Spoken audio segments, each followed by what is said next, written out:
Well, hey there, it's Heike, and welcome to another episode of the Pursue Your Spark podcast. Today's topic is something that we don't talk a lot about, and that's online dating. In my private Facebook group, The Art of Igniting Your Spark on Facebook, I threw out the topic a few times to see if I can help my ladies along with some dating tips or if they could help each other out with their experiences. But I got little to no engagement. So I was wondering what's going on. I know that number one, there are a few ladies who have never been married, have reached their success in life, got to where they wanted to be in their business and financially, and now we're looking for Mr. Right, or others like myself who have been married before, got divorced, and now later in life looking for love again. I met my husband not too long ago. I went tango dancing. Yep, I am an Argentine tango dancer, and that's where I met him. And he was the tallest and best looking, if you ask me, guy in the room. And now, 10 years later, we have been married for 4 years, but we dated for quite a while, and I found my Mr. Right. And that's what I want for the women in our community to get some help and guidance finding Mr. Right.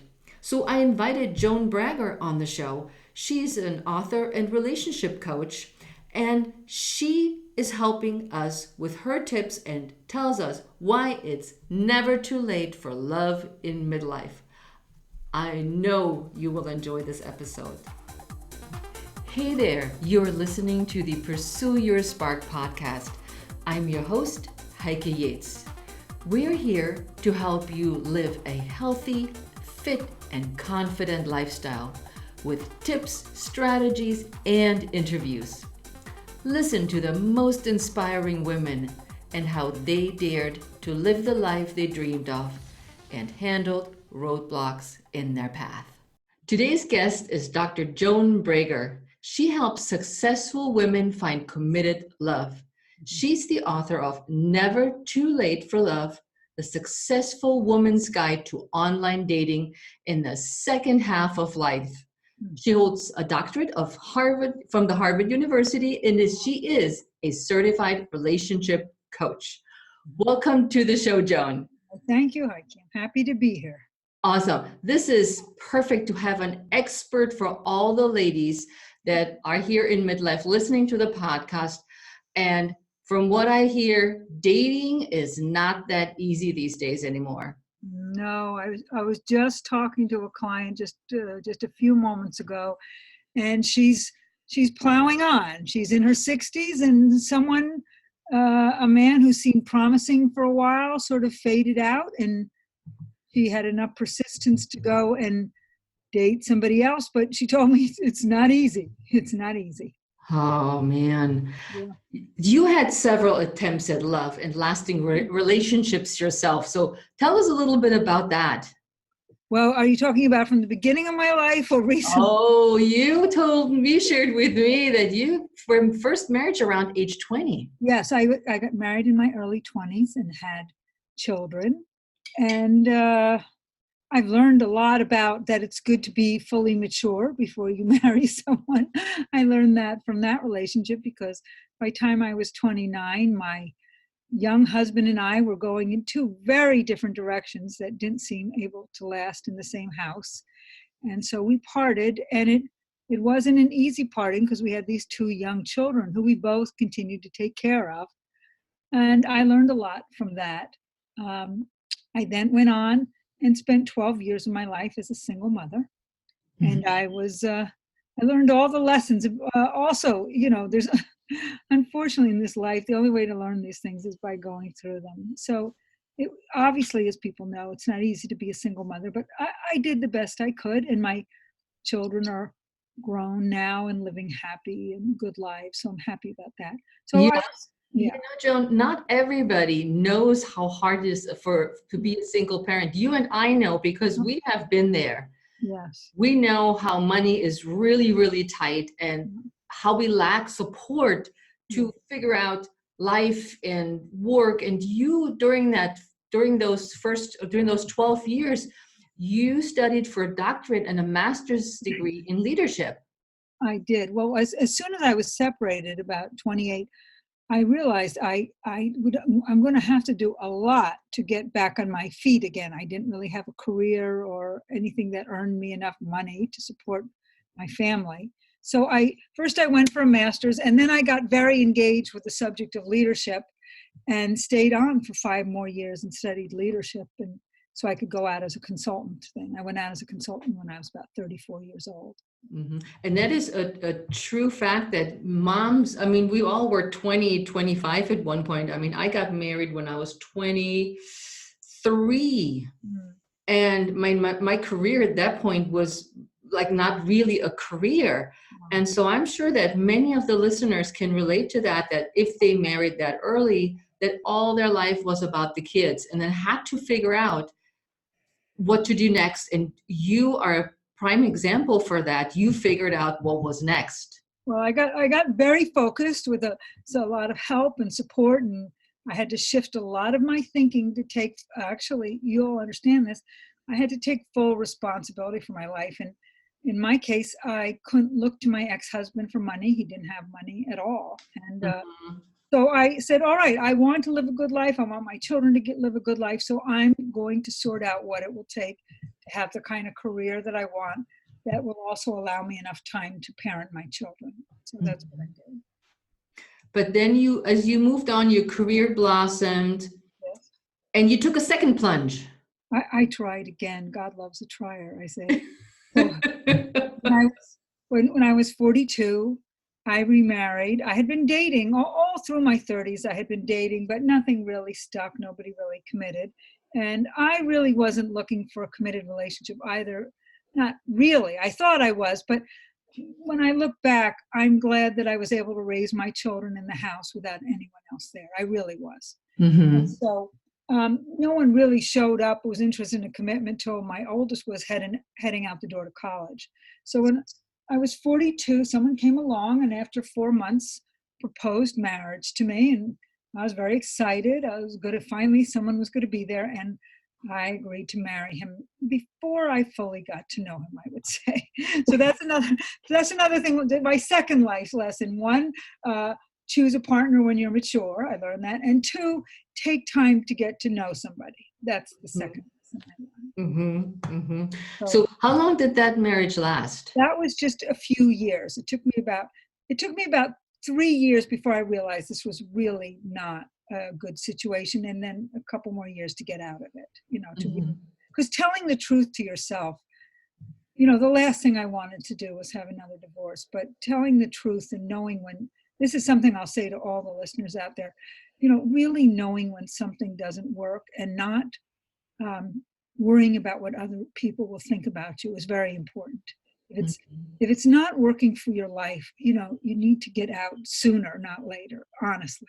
Yeah, and I'm sure that I mean, I went through the whole dating scene. Dating was much easier back then, yes, as it is now. And I was at some point super excited to find this guy who was much younger than I was, and knowing full well that this is never going to be somebody I will spend the rest of my life with, or at least a whole bunch of years.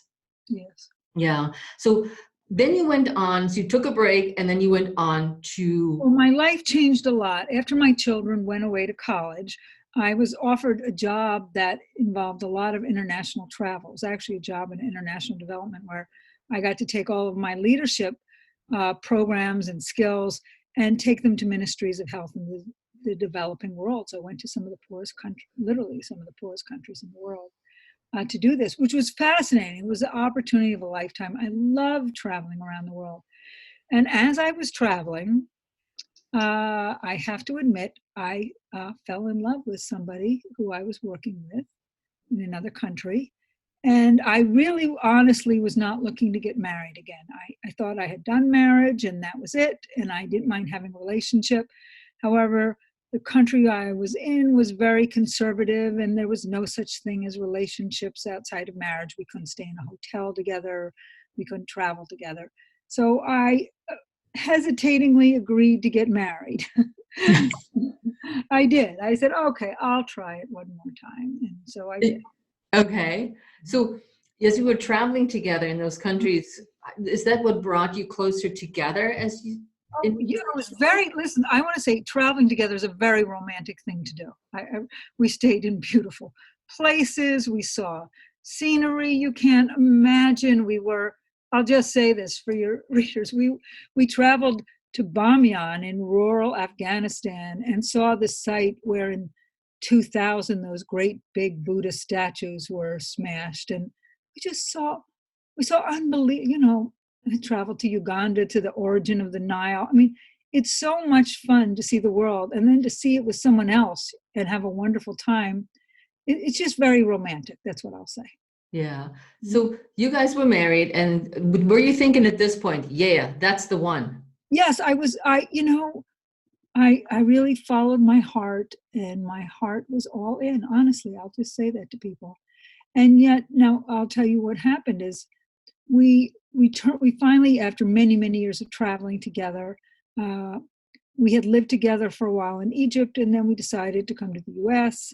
And when we came back to the U.S. and settled down to domestic life, and he also, I'll just say this for your listeners, he also brought a son with him, and I learned everything you'd ever want to know about mothering a teenage stepchild, which is occasionally it works. I didn't have that experience. In fact, I had the experience that it really made the marriage very difficult to be with a child that was not my child, and also to have, my husband, who's a very nice man, comes from a very traditional culture where the woman is responsible for child's development. It's not like these modern men in the US. It's the woman has full responsibility. And so he assumed I would take full responsibility for his son.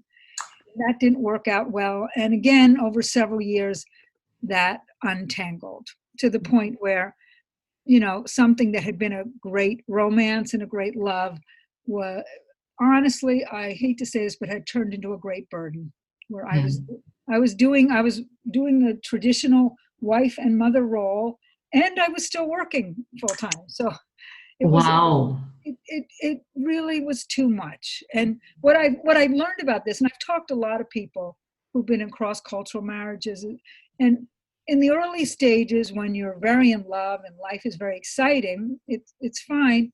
And then as you settle down, you start to find out that people have very deep assumptions about what marriage and parenting is. People have very deep cultural assumptions, and if you're not with a partner who matches your assumptions, it doesn't work, to tell you the truth, unless you can find a way to work it out. But in our case, it sadly didn't work. Yeah, when I think about, because at this point you had really established your career, you had traveled, your kids were grown. Yes. For you, this was almost like a way stepping back 10 years or. Yeah, you could say that, except here's the truth, Heike. I don't regret anything. I don't think there was any wasted time, honestly. Nice. I really don't. I cared about this man, and we had a good life together, and then I learned that it was not going to last. So that's what happened. And I don't think there was any wasted time or effort, honestly. Yeah. So, Joan, what did you learn about those 3 marriages? What did I learn? I should write a book called My 3 Marriages. But I did write a book called Never Too Late for Love. What I learned, so I ended the 3rd marriage when I was 57. And what I learned was, one, this is interesting. Sometimes people tease me about being married 3 times. And I say, well, I believe in marriage. And they laugh, because believing in marriage is you're supposed to stay with someone 50 years. But in my case, I didn't. But what I did learn is that I like to be in a committed relationship with a man. And in fact, my son has asked, Mom, what do you mean? You got divorced. What do you mean a committed relationship? Well, there's something different about marriage than just going out with somebody. You actually do commit, and you have the full experience of commitment. And sometimes, like jobs and everything else, you end your commitments. So I am committed when I'm in them, and sometimes they end either my life has changed or their life has changed, or we just learn things about each other. Yeah. So I fully applaud people who've been able to commit, find a dear friend whom they can commit to for a lifetime. Actually, I'm in a marriage now with a dear friend who I'm committing to for a lifetime. And I really applaud people who are able to do it, to know themselves well enough to know what kind of person would work for them for a long run. It took me till 57 to sort that out. So I think when you think about, when I look at your previous three marriages, yes, that you had, every time there was something that, like in the first marriage, you grew apart, you wanted something different. right, In the second marriage, you really didn't know that person. You right, might go, oh my God. The third one, there were circumstances beyond your, yeah, things changed. things changed that you, but I think maybe the values, did the values match in those relationships that you had? Well, it's a good question. Well, I'm very happy with my husband now, and the answer to that question is, I am finally with a man who has very compatible values with mine, and I'll say a little bit more about that in a minute. But what I what happened was I found myself at 57 divorcing. I wasn't. I honestly wasn't depressed. I was mature, and um, I actually took a year off and just calmed myself down. It's Mhm. but then when I was 58, I started to date again, and that was a great learning in values, because I met men over 2 years. I did a pretty wide search. I didn't. Here's what I limited myself to. I wanted people in my age group. I was close to 60, so I wanted men who were in that age group. I wanted someone in my geography. I wasn't willing to travel to another part of the country, another city, to have a long distance relationship. And I wanted him to have some kind of profession that he enjoyed and that he felt he was contributing and he was proud of. In fact, I put a line on my online profile. I want someone who is proud of his accomplishments in work and family, as I am. I'm proud of him, and I want someone else is proud of him. So Yeah. I met a lot of people. Not all of them fit that criteria. So this was all online, right? It was entirely online. In fact, in my case, I really just used one service. I used Match.com, because the reason I did that was because they have thousands and thousands of people on it. So you put your profile up and then you waited. Well, at first I waited, and then I got some coaching, because waiting's not a very good strategy, actually. You So sort you of, wait. You put your profile up, but yes, at the same time you hired yourself a relationship coach. yes, because it's very it's it, there's a whole new world out there called online dating, and some of the principles of dating you want to follow, like, letting the man make the first move sometimes, but it doesn't work on the very first move in online dating. You're going to have to reach out to people and say hello and say, I think we have some common interests, and then see if they respond. If you just put up a profile and wait, uh, for most people, it it will take time. So tell us about your relationship coach experience. So you went out and found. Well, I said I need the best coach in America, so I contacted Catherine Woodward Thomas, who's author of the best-selling book called Calling in the One, and she's also author of a best-selling book called Conscious Uncoupling. So she deeply helped me through ending a marriage and taking on searching for a new person. And when I say searching for a new person, there's tactical stuff you have to do with online dating that I had to learn. I studied with her, and I studied with other people who were teaching online how to do this. It doesn't come naturally. You don't instinctively know how to do this. But the most important thing I did in my coaching was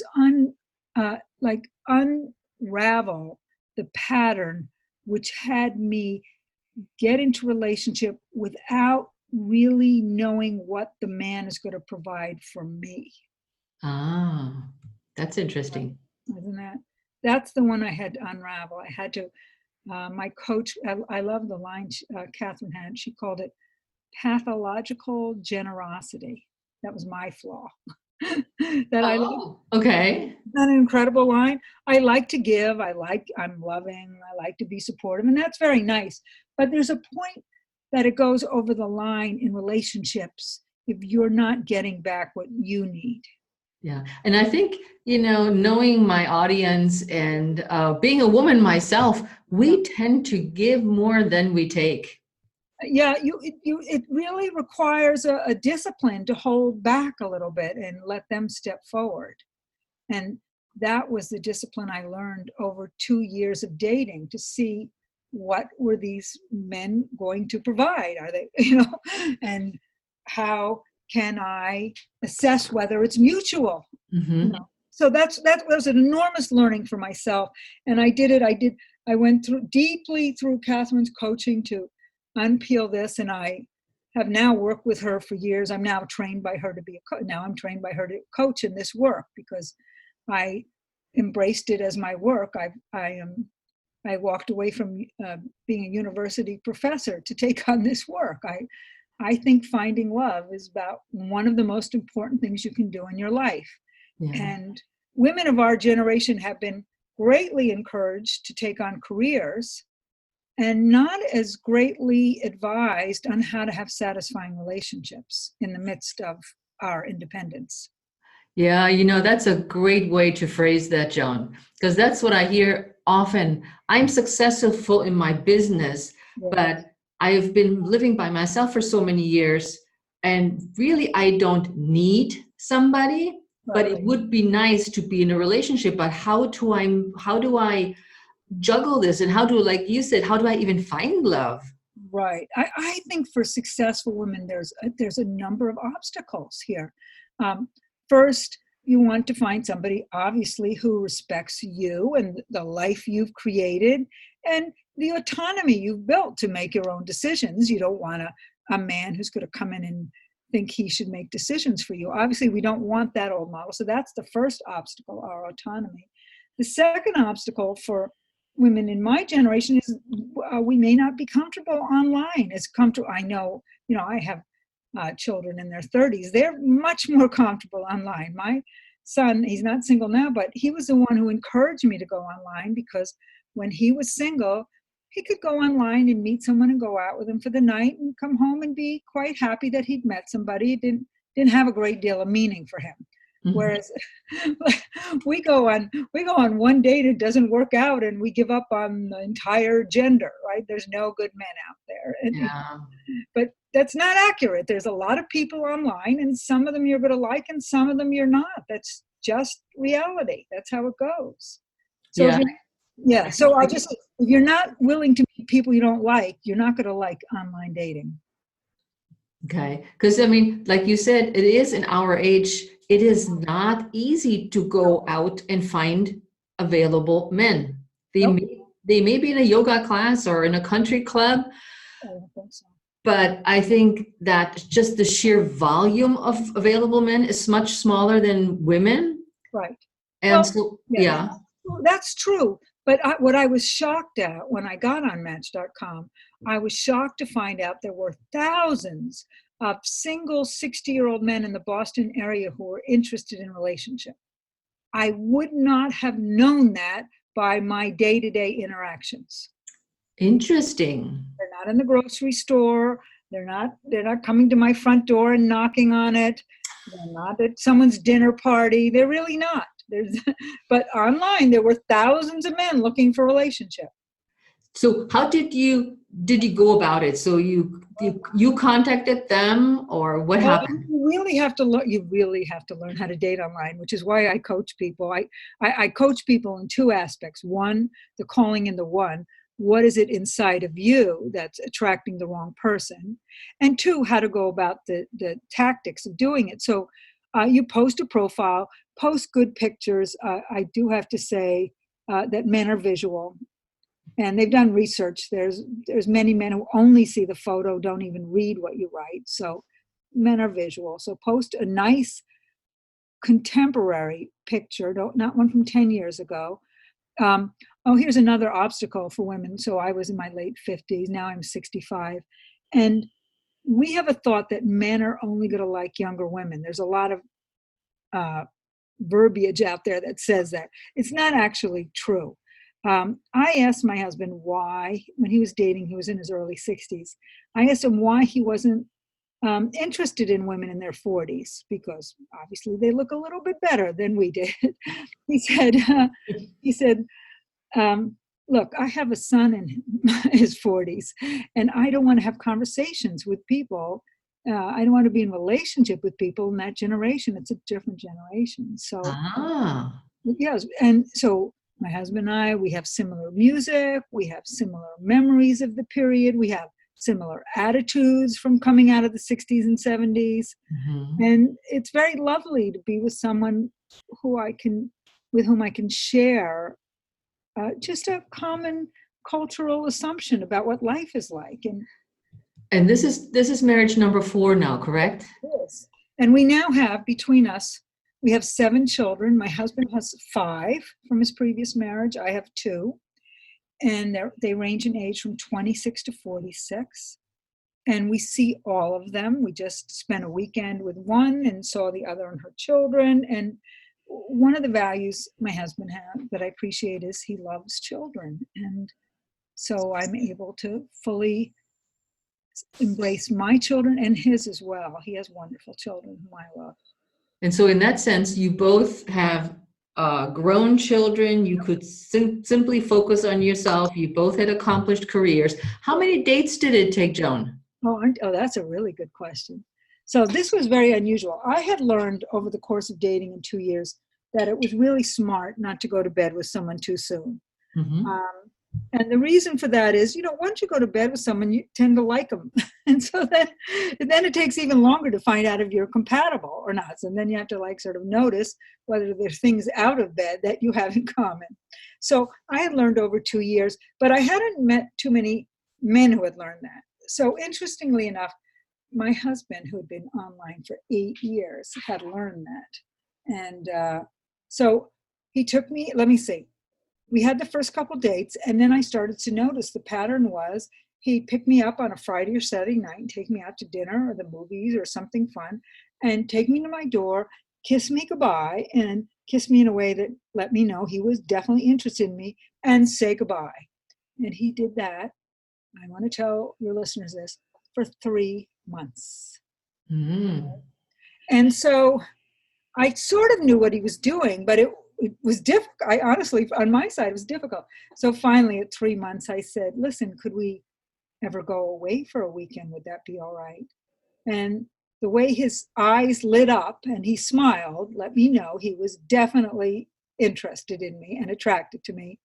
And so we went away for a weekend, and it was very comfortable because it was a man I'd known 3 months. We actually were already friends. I asked him years later why did he do it that way, and he said, I wanted to be sure I could be friends with you first. And that Nice. and what I say is that's a man worth waiting for, because we're together 5 years now, and he's always kind, and he always has ethics and integrity, and he's caring and considerate of me and other people. And Hmm. that's the kind of person you actually can live the rest. So now I'm committed to for a lifetime marriage, and we are, as you say, we're in a phase where there's no children in the house. Yeah. We have grandchildren. We have 4 grandchildren, but there's no children in the house. We do visit everybody, but we are free to create a lifestyle.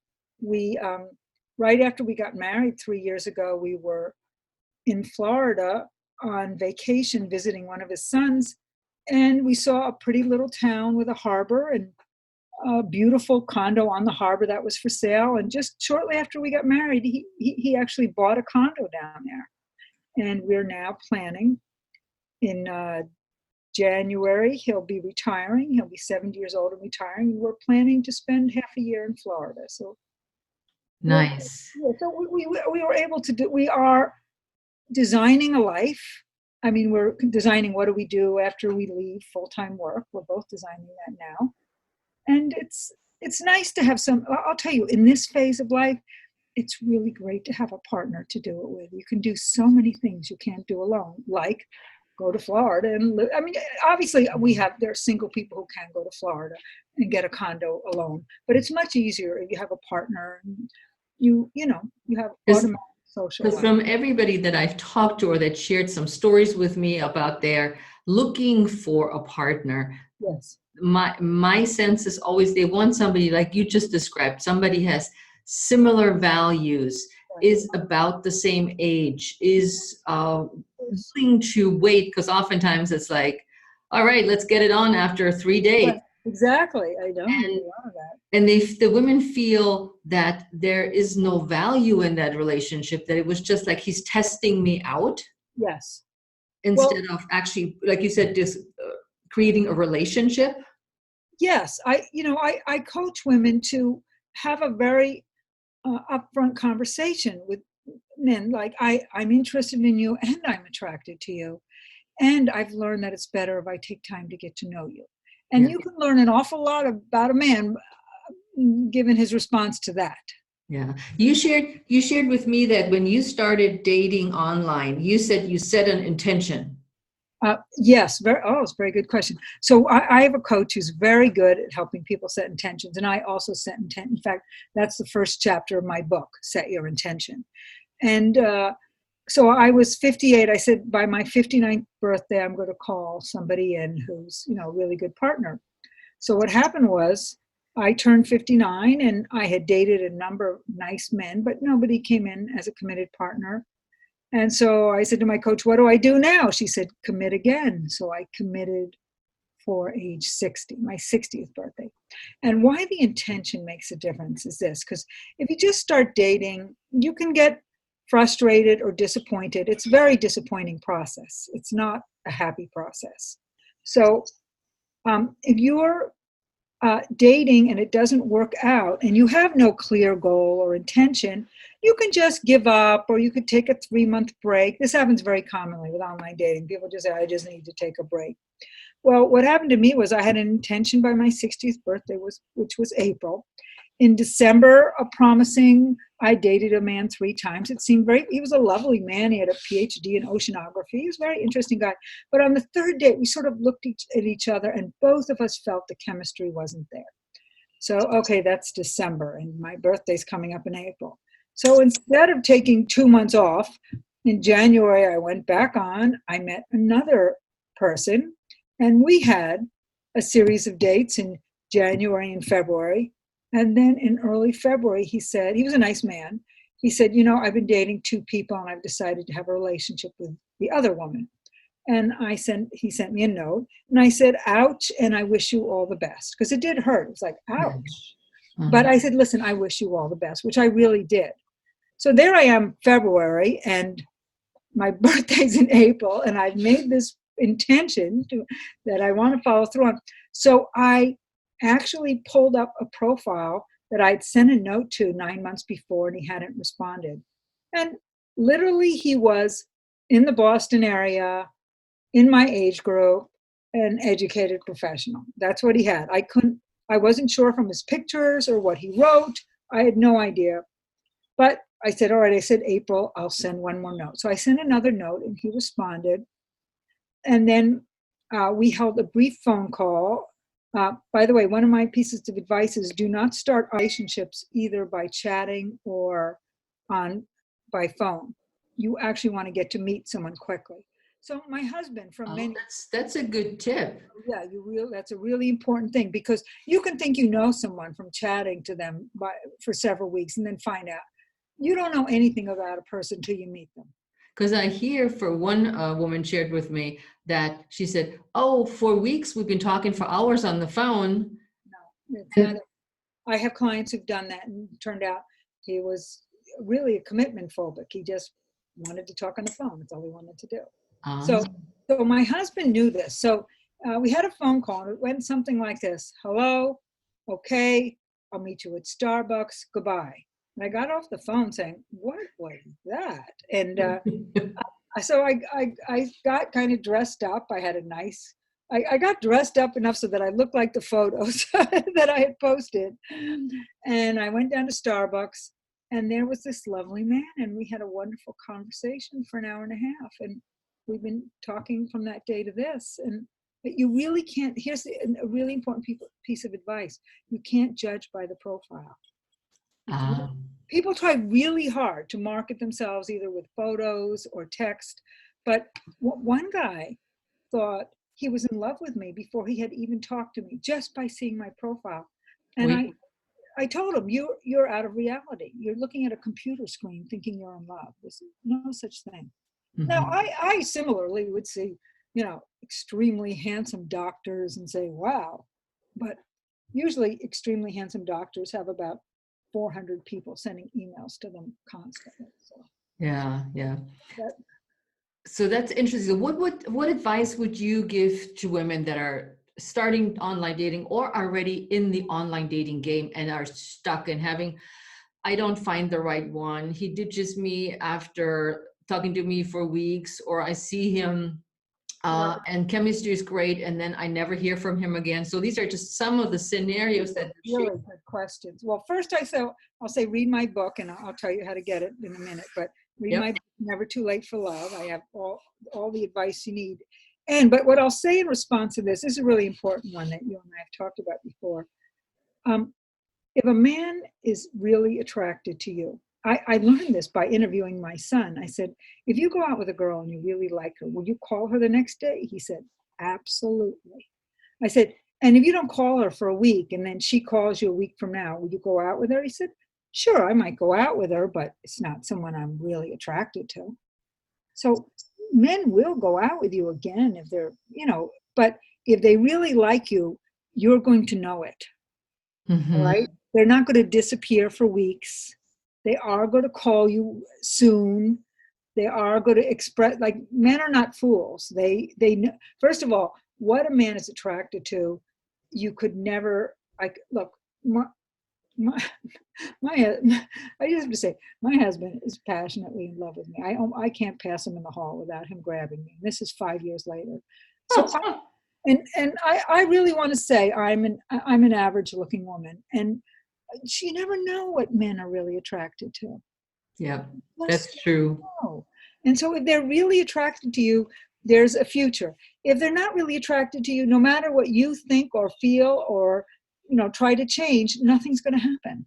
Hmm. So if he's not attracted to you, just let him go. There'll be someone else who will be. That's what you have to have faith in.